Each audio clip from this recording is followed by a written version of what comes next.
Hello and welcome to a new edition of Africa Today, and we start with some news from the African continent. And Egypt strongly condemned the terrorist attack on Diori Hamani International Airport in the Nigerian capital of Niamey, affirming its solidarity with the Nigerian government and people in confronting terrorist threats. In a statement, the Egyptian Foreign Ministry affirmed its commitment to continuing to support Sahel countries in achieving regional stability and eliminating terrorism. On Thursday, Diori Hamani, Niger's main airport in the capital Niamey, was targeted in an attack claimed on Friday by Daesh group. Reports say 20 attackers were killed in the strike on the airport, which houses an Air Force base and is located about 10 kilometers from the presidential palace.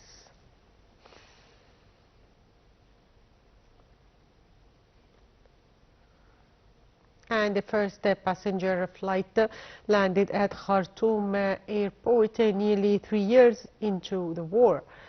And the Sudanese government made a statement adding that Prime Minister Kamel Idris was aboard the plane, the flight, but it did not specify how many passengers were on board. Details follow. The flight landed at Khartoum International Airport this week for the first time since the Sudanese government and army began fighting against the Rapid Support Forces militia in April 2023. The arrival follows the government's announcement that it would fully return to the capital nearly 3 years after relocating to the Red Sea city of Port Sudan. In a statement, the Sudanese Civil Aviation Authority said a flight operated by its national carrier, Sudan Airways, arrived from Port Sudan, carrying passengers and marking the resumption of airport operations after a period of suspension due to the war. The authority said Prime Minister Kamel Idris was aboard the flight without specifying how many passengers were on board. Early in the war, fighting heavily damaged the airport, which was one of the last holdout posts in the RSF militia when an army offensive pressed through Khartoum last year. The airport has since been renovated, but has been hit by drone strikes, including in October, on the eve of its planned reopening. Since retaking the city, Sudanese authorities have been gradually returning to Khartoum.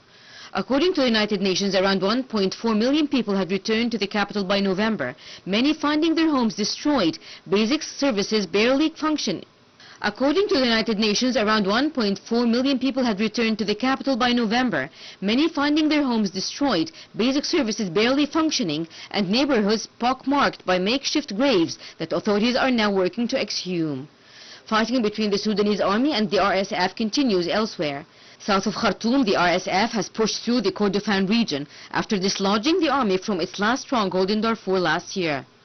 The conflict has left 11 million people displaced internally and across borders and created the world's largest displacement and hunger crises.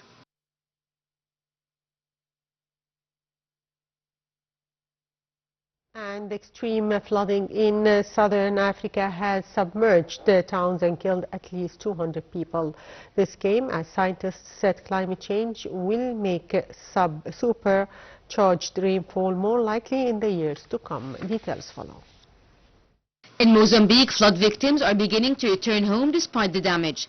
5 provinces, representing nearly half of the country's territory, remain severely affected by the floods that have plagued the nation since late December. Much of the infrastructure have been destroyed, and the government estimates reconstruction costs at nearly $650 million. The United Nations has warned of severe overcrowding in temporary accommodation shelters, hosting an estimated 100,000 people displaced by flooding in Mozambique, and appealed for more international support.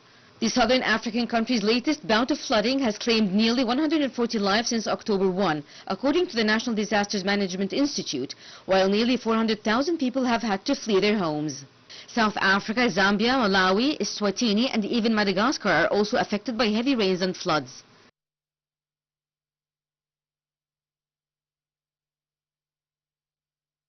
And now we are joined over the phone by Dr. Said Nasr, climate change expert. Good afternoon, sir. Good afternoon. So, Dr. Said, Africa's warming rate exceeds the global average by 1.5 times, particularly in North Africa.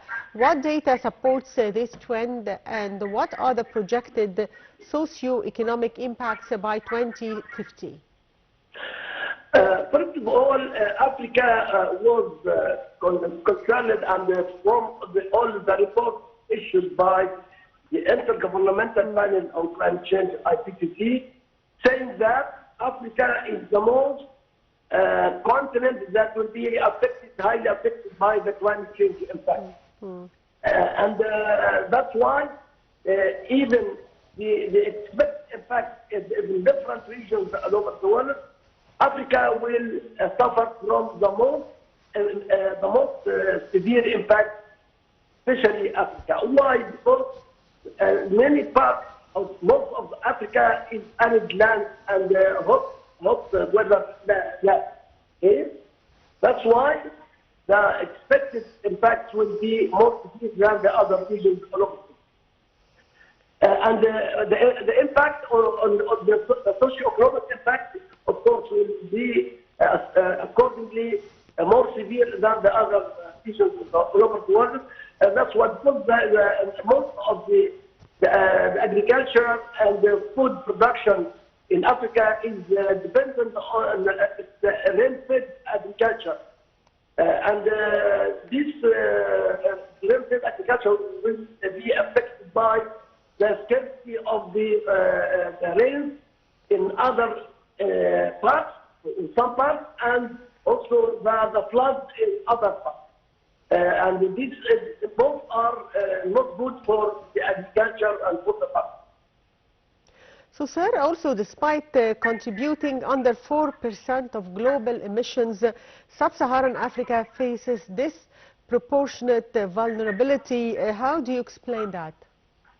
The explanation is easy, because the African continent, the African countries, the majority of Africans are developing countries, and they're either developing countries. It means that they have no infrastructure for the yes. Energy, and for also the industry and the development activities. That's why the emissions from the African continent is very small compared to the other countries. In the same time, they have added land, and the region is suffering from hot weather, hot climate, and that's why they will suffer more. And they have no, even the emissions are very small, proportionate to the other continents, but they will suffer much more than the others, because they have no adaptation capability. They have no technology to address this impact, and the development the development stage is either the development that should be adopted. So, sir, also transitioning to renewables could cut deforestation from wood fuel by 50%. How can Africa move in this regard? To move towards this scaling up the renewable energy and adopting the renewable energy to replace some of the fuel that depend mainly on the wood, you need technology, you need finance, and you need capacity building. Without financial support and without new technologies, renewable energy, and without capacity building, Africa cannot go through. And that's why there is an initiative about Africa in 2063 plan, which is strategy, and until now cannot be implemented properly without the international finance and also without capacity building and deploying the renewable energy technologies in Africa, not on the commercial basis, but on the preferential basis. This must be done by the developed countries, which is not until now made correctly.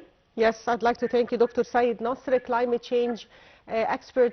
Thank you, Dr. Said, for being with us. And back to our reports. And Aswan has been named the Tourist City of the Year for 2026 by the Developing of D8 Organization for Economic Cooperation. This came after the city won the majority of votes from member states. Details follow.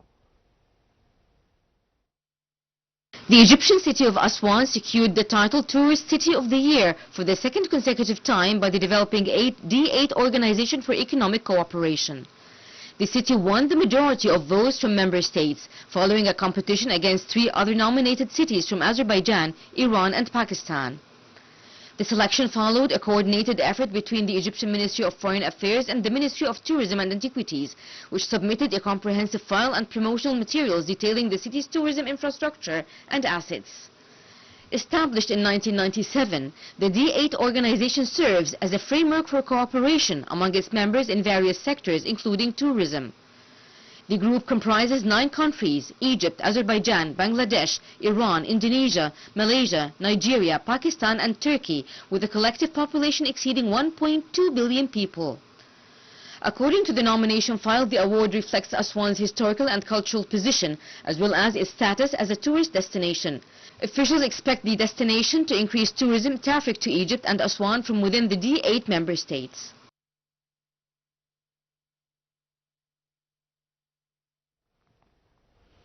And by that, viewers, we come to the end of today's edition of Africa Today. Thank you for watching.